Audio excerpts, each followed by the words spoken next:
Green Lantern Corps number 3 is written by Morgan Hampton and Jeremy Adams, with pencils by Fernando Pasarin, inks by Auclair Albert and Jason Paz, and colors by R.F. Prianto and Rain Barredo. The title of this issue is Rough Riders.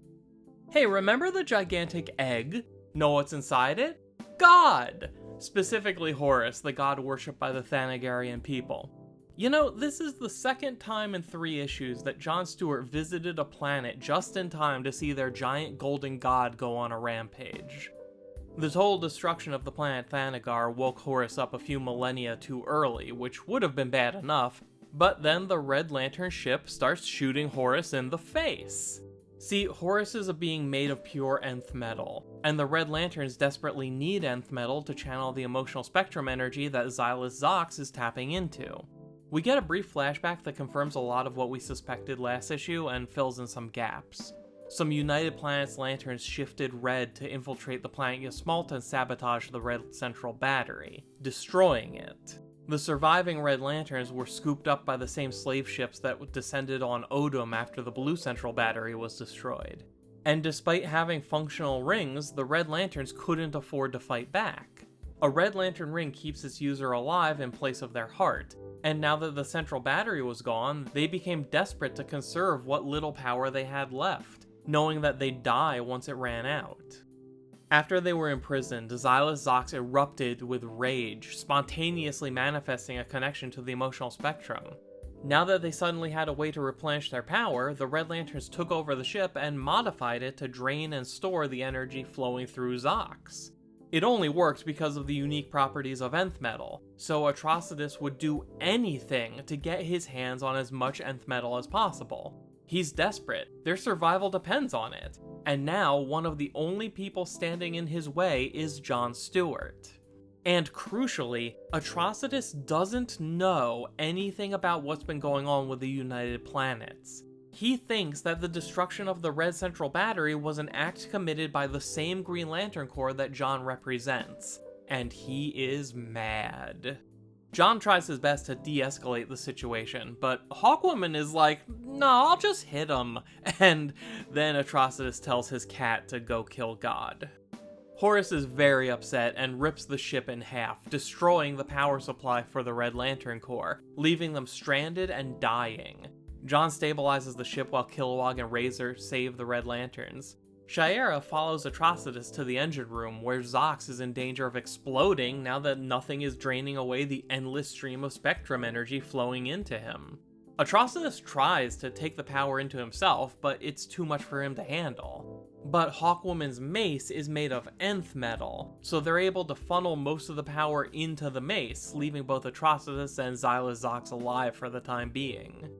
Having learned a valuable lesson about the way anger can consume and destroy a person, Shiera goes to confront her god, who's still very upset about being shot in the face. She manages to convince Horus that lashing out won't solve anything, that Thanagar was destroyed by rage, and nothing good will come from piling more rage on top of that. Horus agrees and vows to find a new home for the Thanagarian people, promising to send Shiera a prophetic dream when the time comes for her to lead the Thanagarians to their new world. I gotta say, I'm very curious to see where their new homeworld is going to be.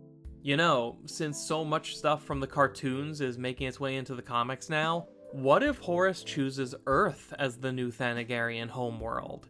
Then we get a whole event about the Justice League trying to fight off a Thanagarian invasion, with Hawkman and Hawkwoman and Hawkgirl caught in the middle. The Green Lanterns get everyone out of the ship before it collapses, but the Red Lanterns are back to square one. Without that ship, they're just going to run out of power and die. And actually, is Zox dead already? They didn't have him when they flew away from the exploding ship, so maybe that overwhelming amount of emotional spectrum energy that flooded through him at the end killed him. Or maybe they just forgot to draw him in that panel and he's still around. Either way, we won't be seeing Xylus Zox or any of the Red Lanterns anytime soon. With no battery and their power again dwindling, the only way to save the lives of the Red Lanterns is to put them into cryostasis. Razor assures Atrocitus that this is only temporary, and that they'll find a way for the Red Lanterns to survive without being dependent on the power of rage. But no amount of nice words can hide the fact that these cryo chambers are literally prison cells on Oa. The entire remaining Red Lantern Corps is now on ice in the Oan science cells, and Atrocitus is more convinced than ever that the Green Lanterns are his enemy. Over in the other book, the Green Lantern Corps has just begun a mission to stabilize the emotional spectrum by rebuilding the central batteries of all the other cores. Restoring the Red Central Battery would certainly fix the Red Lantern's current problems, but I honestly wonder, would the Green Lantern Corps let them go once the battery is fixed? Let the Red Lanterns return to power? Because Atrocitus is right, a major power, a major potential threat, has been taken off the board completely. Would the Green Lantern Corps willingly give that up? Would they consider keeping Atrocitus on ice and releasing everyone else? What if they never let any of the Red Lanterns out and assigned a few dozen Green Lanterns to keep constant watch over the Red Central Battery to make sure nobody ever messes with it or uses its power? I'd love to see this debated among the Green Lanterns, and I think the scariest part about it is the fact that, thanks to cryostasis, they have all the time in the world to put off making a decision. It's also worth mentioning that Nathan Broom, the Sorrow, didn't manage to get any nth metal from Thanagar thanks to Kilowog getting in his way, but he does recover pieces of the Red Central Battery on Ysmalt. It's unclear if he's taking these pieces because they're made of nth metal or if it's something else on the checklist. Either way, the quest to build a central battery filled with the power of sorrow continues to move forward. Back on Oa, John and Shiera finally have a moment of peace to just talk. Although it's not the conversation I expected. She's grateful to him for inspiring her to do more than just blindly act out of anger, and wants to return the favor by listening to his problems. Apparently, John blames himself for his mother's death. As John tells it, the events leading to her death started with Varen coming to Earth to find John. So John believes that if he wasn't so determined to make up for all the time he previously spent away from her, maybe she'd still be alive. Now, John is a logical person, but the guilt he feels is twisting that logic into a weapon against him. Even before Varen arrived, his mother Shirley was showing signs of decline. The truth is, there's no telling what condition she'd be in today if John had kept his distance.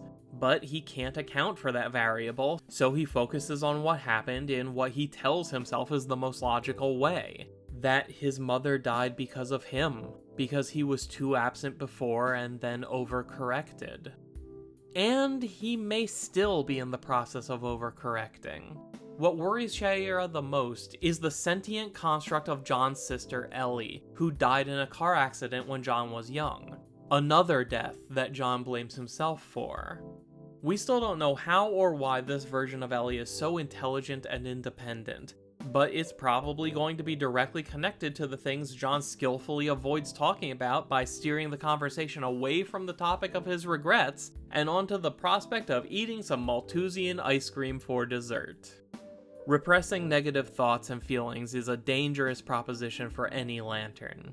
Those rings take what's in your mind and bring them out into the world, sometimes without you consciously knowing it. And with how good John is at building things, it's scary to think about what could happen if he doesn't work through this soon.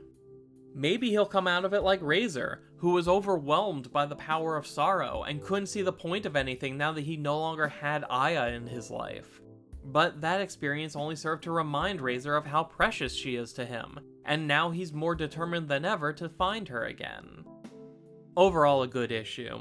If I had one complaint, it would have to be the fact that this seems to totally ignore the changes Guy Gardner made to the Red Rings at the end of the Charles Soule run of the Red Lantern's ongoing series, the same run where some of these Red Lanterns died.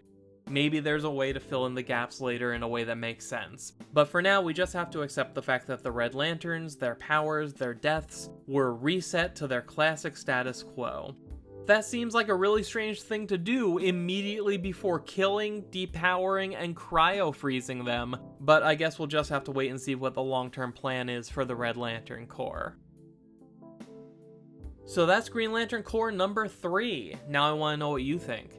Is John repressing something that's going to make trouble for everyone later? Where do you think Horus is going to take the Thanagarian people? How long before the quest to find Aya becomes a main storyline? Tell me all about it in the comment section down below, and remember to subscribe if you haven't already, because that's the only way we'll be able to find out the answers to all of these questions together. I'll be back with the next chapter in the story before you know it. Until then, thank you for taking the time to watch. My name is Dan, we'll talk again soon.